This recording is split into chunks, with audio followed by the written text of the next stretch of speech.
What's happening, everybody? Welcome back to another Formula 1 video, and today I'm going to be talking about my experience on how I got into collecting Formula 1 mini helmets, plus how I got into Formula 1, and of course, meeting Formula 1 drivers. Roll the intro.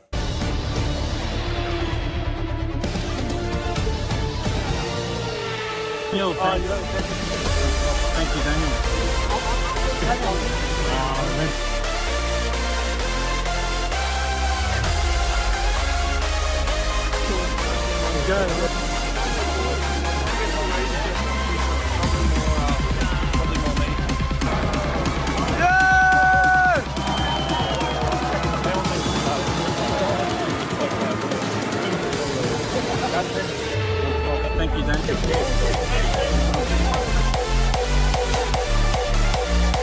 Alright guys, so a little different video. So I'm going to be explaining my, story, how I got into Formula 1, how I got into, Formula 1 mini helmets and stuff like that, and the realities of my childhood compared to the new kids these days who can wear a McLaren t-shirt and people know what they're talking about. So, of course, I was born in the late 90s. So growing up as a kid, my dad used to watch Michael Schumacher on TV. Now, Michael Schumacher to me is the greatest Formula 1 driver of all time. I can debate anybody that's ever said he's not. Obviously, statistically, Lewis Hamilton is, but I will always debate Michael Schumacher being the best. Older generation will say Senna, but I still think Michael Schumacher is the greatest driver of all time. Like I said, I can debate anybody that thinks differently.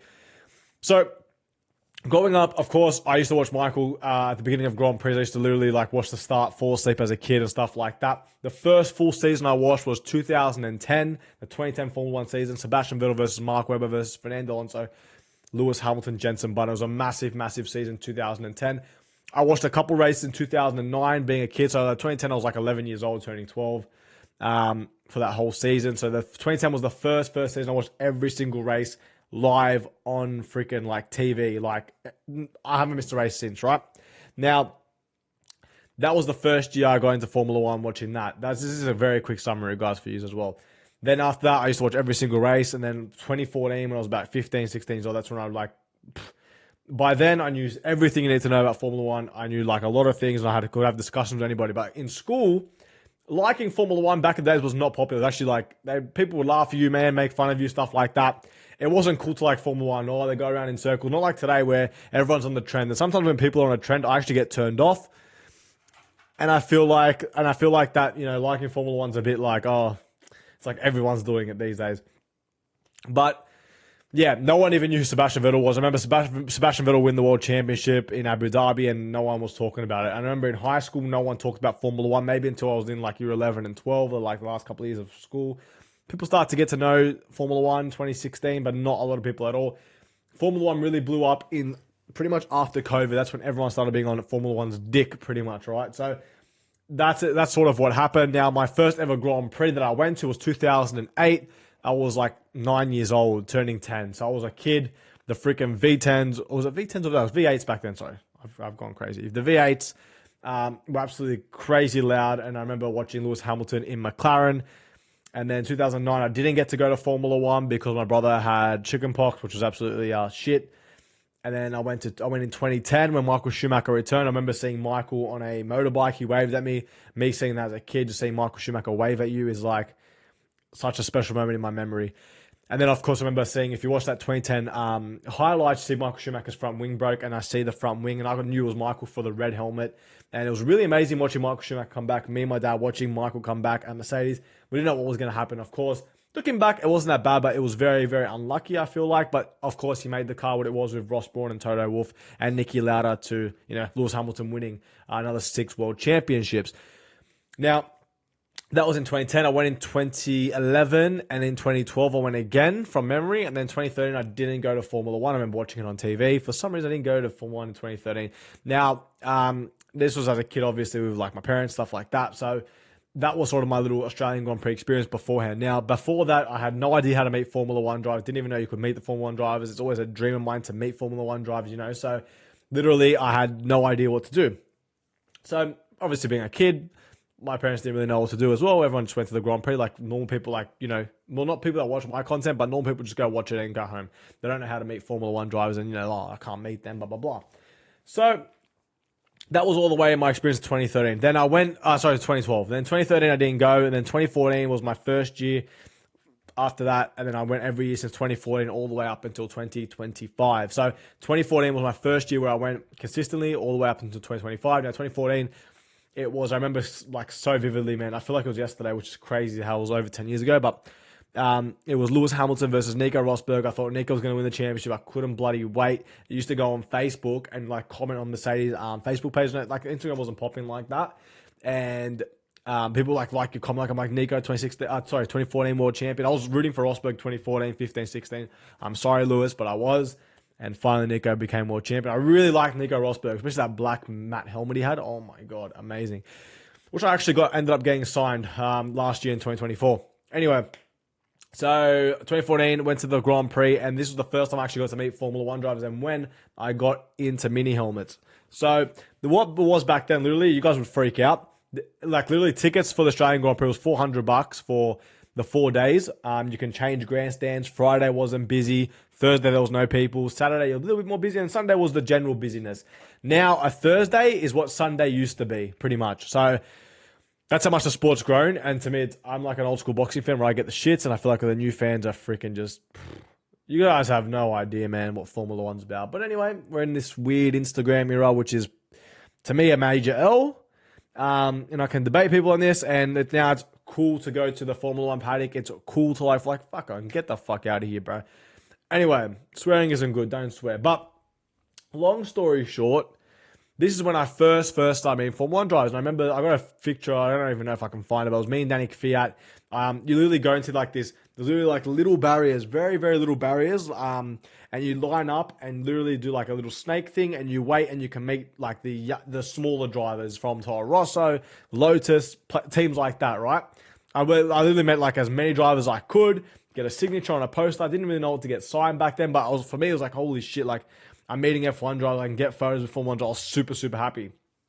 Now, people say humans aren't content, and I feel like humans aren't content in particular situations. For example, now I need to get all these signatures. I need to get Lewis Hamilton 5 times in one weekend and stuff like that. But back in 2014, simpler times, I was just so happy to meet the Formula 1 drivers and get my photo taken with them. And I ended up getting a Formula 1 Australian Grand Prix 2014 mini helmet, which I got signed by multiple drivers. I even think I have Jules Bianchi's signature somewhere on there, which I have to have a look properly, which is obviously really rare and very, very special. 2014, I met a bunch of drivers, and I was always like, you can't meet Ferrari, McLaren, and Red Bull drivers. They're just too popular. You have to wait hours and hours. And I'm like, I'm not going to wait hours now. Now, of course, I wait hours now to get signatures. Back then, I was like, like it was a bit of a hard basket.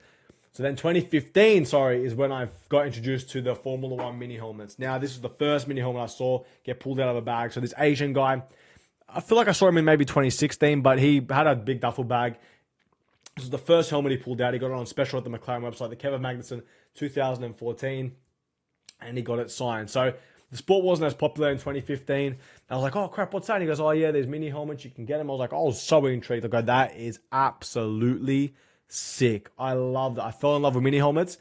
And I remember seeing that the mini helmets were for sale. So back in 2014, when I first went, so I'm sort of mixing 2014 and 2015, but when I first went in 2014, the mini helmets were 350 Australian dollars for a Nico Rosberg 2014, and a Lewis Hamilton 2014 was $350. I ended up paying like $750 years later, which I got signed now in 2025, which is absolutely crazy looking back. And I remember seeing them like, oh man, that's so sick. Obviously being a school kid, didn't have money to buy a $350 helmet, but looking back how cheap that was. That's $350, no postage, boom, off the bat. Also $250, something around those prices. I think it was $350 from memory. I could have got that. Lewis Hamilton would have given me a clean signature. Lewis was signing very, very clean in 2014, 15, 16, 17. Even 2018, he was signing pretty clean. Is from 2019, you had a good chance, but from after 2020, Lewis' signature went down the absolute drain, and you get really shit signatures. But obviously being more popular, and Lewis Hamilton winning all those titles. But in 2014, 15, man, you get the cleanest Lewis Hamilton autographs. Lewis only being a 2-time world champion in 2015, of course. But I did end up getting in 2016 a Lewis Hamilton helmet, which I ended up getting signed once. And I go, back then it was like, okay, I'll get one of each driver. I used to maybe bring 4 helmets or 5 helmets. No, not even. Probably like 4 or 5 helmets, right? And I got like early on, I got Nico Hulkenberg, Sergio Perez. I had Kimi Raikkonen, which ended up getting Raikkonen 4 years later. Because in 2014, I got Raikkonen maybe 4 times on an autograph. Ended up buying his helmet at the end of 2014, bringing it into 2015. And Kimi was like not signing. So it took me 4 years after that, up until 2019 to get Raikkonen's autograph. That's obviously a Kimi Raikkonen story, which I've actually told you guys late, like maybe like a year and a half ago. So check that out, that video. The hardest driver signature to get. And I still believe today Kimi Raikkonen is the hardest driver to get. Never experienced anything like it. But anyway, so pretty much, I ended up only bringing like 4 helmets, 5 helmets maximum to the Australian Grand Prix. Now I bring over like 25 helmets. Like that's the way it is now because I'm way more experienced and stuff like that. But yeah, I'd get one, and I got like one Lewis Hamilton in at the end of 2015. So I brought it in 2016, got one signature. I'm like, oh, it's cool, whatever. And then Nico once, I go, I'll get Nico's signature in 2017 because he won the championship in 2016. Obviously, Nico Rosberg retired. And then the sport became more and more popular, but all the way up into 2014, up into 2019, I had the game down packed. Yes, little things changed here and there, but I could get so many autographs. I was so consistent meeting all the drivers. Everyone. I used to get photos signed, helmets signed. Now the game's changed so much more difficult. But yeah, in 2019, up until 2019, had a bunch of things signed. 2020 came. Of course, I went to the Grand Prix again. And I had a bunch of helmets, and by this time I started bringing a lot of helmets. Like, man, I'll tell you one thing back in the past, Verstppaen was so easy at Toro Rosso. Like, no one was really hassling him. Lance Stroll in Williams, it was awesome to see him there signing a bunch of autographs. Charles Leclerc in Sauber, I remember that. Like, I remember seeing the drivers when they first came into Formula 1 before they were super popular. Now the younger drivers are still pretty popular compared to what they were when, Verstappen was in Toro Rosso, for example. So it's really, really cool to see from being a rookie up until, like, for example, Charles Leclerc now, you know what I mean? So it's absolutely nuts, absolutely crazy. But I feel like the fans in Australia become more and more crazier over the years. But up until 2019, like I said, it was absolutely awesome. 2020 came, went to the Grand Prix. I ended up getting a few drivers. Some drivers weren't signing anything, to be honest with you guys, because of the COVID thing. I saw Lewis. Lewis just gave us a wave. I was begging Lewis for an autograph in 2020. Obviously, Lewis won multiple championships by then. I was like, damn, I need his autograph. Couldn't get nothing signed. And then we got cancelled, and I was like, holy smokes, like, bruh, I got a few signatures, but I got nothing to compare to what I wanted. So I was pretty upset, pretty shocked, but it is what it was. And then obviously 2021, we had nothing. And then from 2022 up until 2025, that's when the game changed so much. And it's been a massive blur, but I've upped my game so much. I can get Lewis multiple times now. Obviously, I go into every year saying, nothing is guaranteed in the world of Formula 1 and getting autographs. I'll tell you one thing, it's not guaranteed. I got Fernando Alonso back in 2022 when he came back to Australia. After that, he was like being a prick and shit. Obviously, Lewis Hamilton, like, it's just absolutely crazy now. Of course, I keep trying every year, and to get there, when the driver becomes more popular as well, it gets so much more difficult. They won't come out as much. Especially now in 2025, like even Charles only came out a couple times to sign autographs. It was pretty crazy. They go like back ways and stuff. Lance doesn't even do the Melbourne Walk anymore. It's just stuff like that you got to deal with, and you just got to be consistently just up your game every year. You know what I mean? And that's what I do. Up my game every year. That's why I got over 100 mini helmets, over 100 autographs everywhere. I got legends, Damon Hill. I've got freaking Lewis Hamilton. I've got bloody Jenson Button. I've got so many autographs. I've met Rubens Barrichello. Like, I've met so many drivers.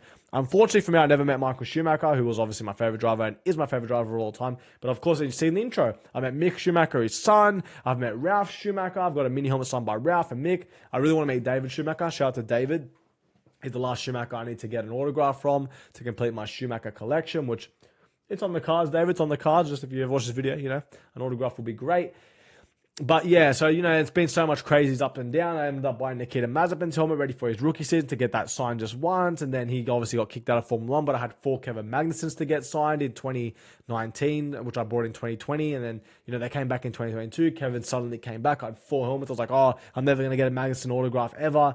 I have to go all the way to America when I was driving for BMW. And then all of a sudden, Kevin Magnussen's back, and it's a whole thing, right? Or whatever he was driving anyway. You guys get the gist. But it's been ups and downs. It's been a crazy over a decade of collecting. This was my 11th year collecting autographs, like, properly. And yeah, it's been absolutely ups and downs, amazing. And I remember one year I waited every single day for Hamilton. This was in 2023, I think, or 2024.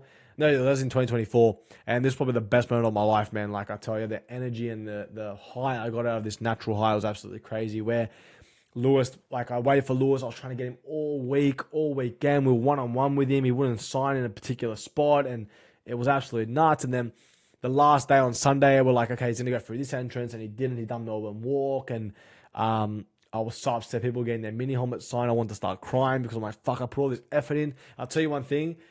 Tate says this, man, when you put in so much effort and energy into something, you still get rewarded. I ended up meeting Lewis Hamilton that night. He jumped out of his car, took photos with everybody. I didn't really care about the photos. I want my shit signed. He ended up signing all my stuff. I've got some crazy stories meeting Formula 1 drivers, man, and I've done so much stuff. I remember chasing Daniel Ricciardo's car one time, and Ricciardo literally done the best autograph I've got from Daniel Ricciardo with a number 3, and was having a laugh with him, and I ran like freaking a couple of kilometers, man. I was fucking sprinting for this car. Those days were amazing. You can't do that now in 2025. Now, it's been ups and downs, been absolutely crazy, but yeah, obviously now I've got over 100 mini helmets, and I sort of got up and down with the story, but that's sort of a brief on how I got into mini helmet collecting.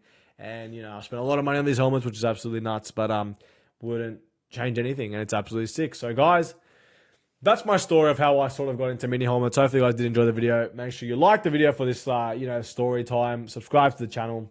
Hope you guys enjoyed. And, yeah, follow me on Instagram. I've made a community there too, where we have a half-scale community where I'll keep you up to date what the heck is going on. Love you guys. Thank you guys for watching, and I'll see you guys in my next Formula 1 video. Thank you.